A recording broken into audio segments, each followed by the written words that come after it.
Assalamualaikum warahmatullahi wabarakatuh. Perkenalkan, nama saya Maria Ulfa dari kelas 10 fase S1. Kali ini saya akan menjelaskan materi tentang kerajaan yang bercorak Islam di Indonesia. Kerajaan bercorak Islam di Indonesia. Proses masuknya Islam di Indonesia berlangsung dalam beberapa tahap yang dimulai pada abad 7 Masehi. Perkembangan Islam menyebabkan kerajaan bercorak Hindu-Buddha mulai terpinggirkan. Pada perkembangan muncul kerajaan-kerajaan yang bercorak Islam sebagai kekuatan politik, ekonomi, dan budaya. Kesultanan Samudra Pasai. Samudra Pasai atau Samudra Darussalam adalah kerajaan Islam pertama di Nusantara. Letaknya di pantai utara Sumatera atau Aceh, dekat Perlak, Malaysia.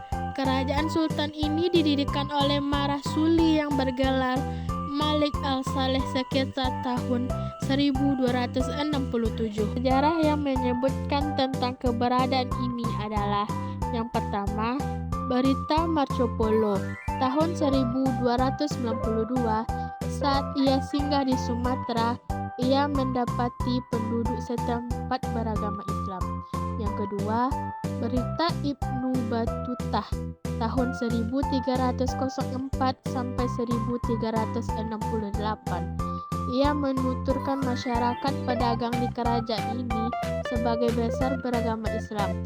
Ia menyebutkan kerajaan ini sebagai sebuah pelabuhan yang ramai dan banyak disinggahi kapal-kapal dagang.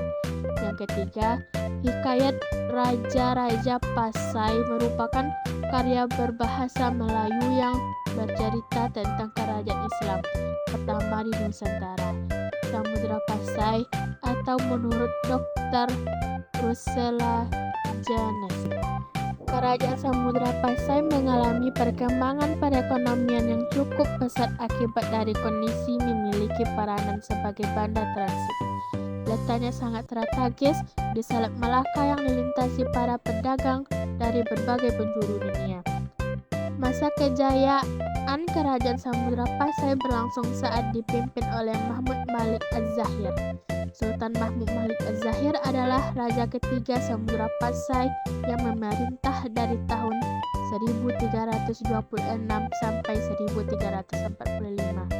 Ia meneruskan memimpin setelah Marasuli atau Sultan Malik Al-Saleh atau raja pertama, dan Sultan Muhammad Malik Az-Zahir atau Sultan Malik Al-Tahir I atau raja kedua. Pada masa kepemimpinannya, kerajaan Samudra Pasai mengalami perkembangan pesat dan terus menjalani hubungan dan kerajaan-kerajaan Islam di India maupun Arab. Puncak kejayaan kerajaan Samudra Pasai juga ditandai dengan aktivitas perdagangan yang sudah maju, ramai, dan menggunakan koin emas sebagai alat pembayarannya. Koin emas yang disebut dirham ini pertama kali diperkenalkan oleh Sultan Muhammad Malik Az-Zahir, ayah Mahmud Malik Az-Zahir, dan kemudian digunakan secara resmi di kerajaan. Pada masa kejayaannya, Samudra Pasai merupakan pusat perniagaan penting di kawasan Nusantara. Samudra Pasai memiliki banyak bandar yang dikunjungi oleh para saudagar dari berbagai negara seperti Cina, India, Siam, Arab, dan Persia. Kerajaan ini dikenal sebagai penghasil rempah-rempah terluka di dunia dengan pada sebagai komoditas. Dan tidak hanya itu, Samudra Pasai juga menjadi produsen sutra, kapur barus, emas. Di samping sebagai pusat perdagangan, Samudra Pasai juga merupakan pusat perkembangan agama Islam. Latar belakang kerajaan Samudra Pasai dijuluki Serambi Mekah disebabkan oleh ditetapnya aturan-aturan hukum Islam sehingga memiliki kesamaan dan masyarakat Arab.